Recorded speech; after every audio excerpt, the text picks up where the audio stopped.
안녕하세요. 기록하는 여자 최영숙입니다. 오늘은 45개의 소금창고 중 11호 반쪽이 소금창고를 소개 기록하겠습니다.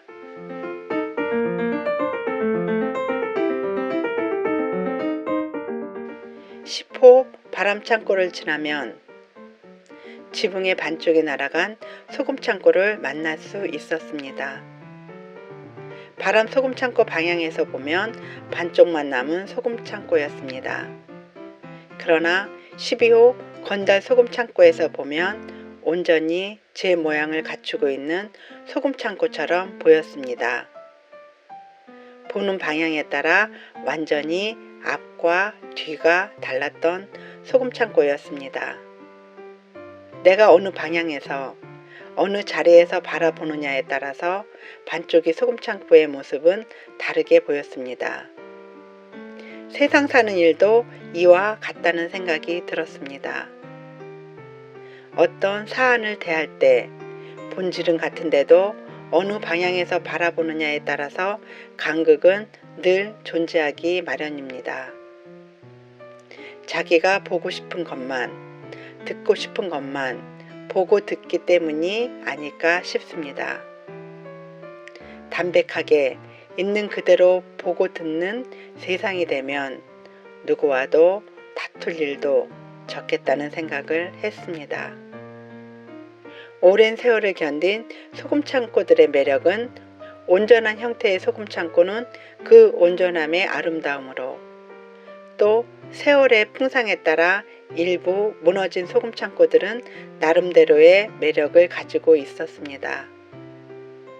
각자 자신의 이야기들을 들려주고 있었습니다.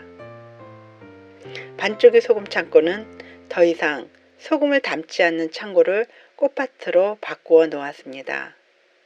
자연의 힘이란 늘 놀라운 힘을 지니고 있다는 생각을 했습니다. 산책하는 사람을 만났습니다. 2004년 처음 소금창고를 사진에 담을 때는 사람을 만나기 힘들었습니다.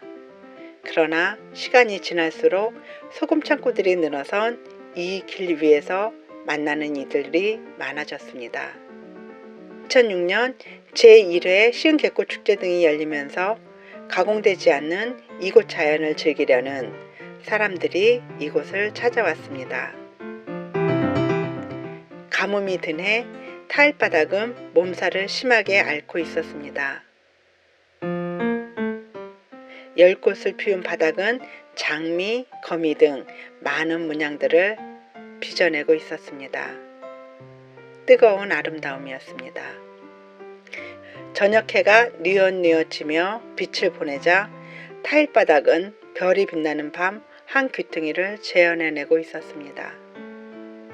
하나하나 별처럼 빛나는 타일들을 보면서 한참 동안 넋을 잃었습니다.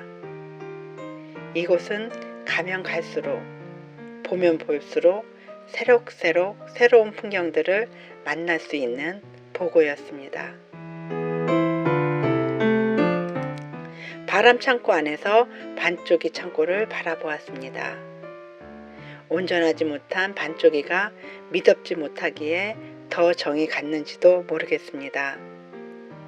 풍성한 갈대들이 가벼운 바람이라도 만나면 산들대며 쌓인 눈을 털어내고 있었습니다. 반쪽이 소금창고도 금싸라기 같은 추억을 남기고 2007년 6월 4일 파괴되어 사라졌습니다. 다음은 12호 건달 소금창고를 기록하겠습니다. 고맙습니다.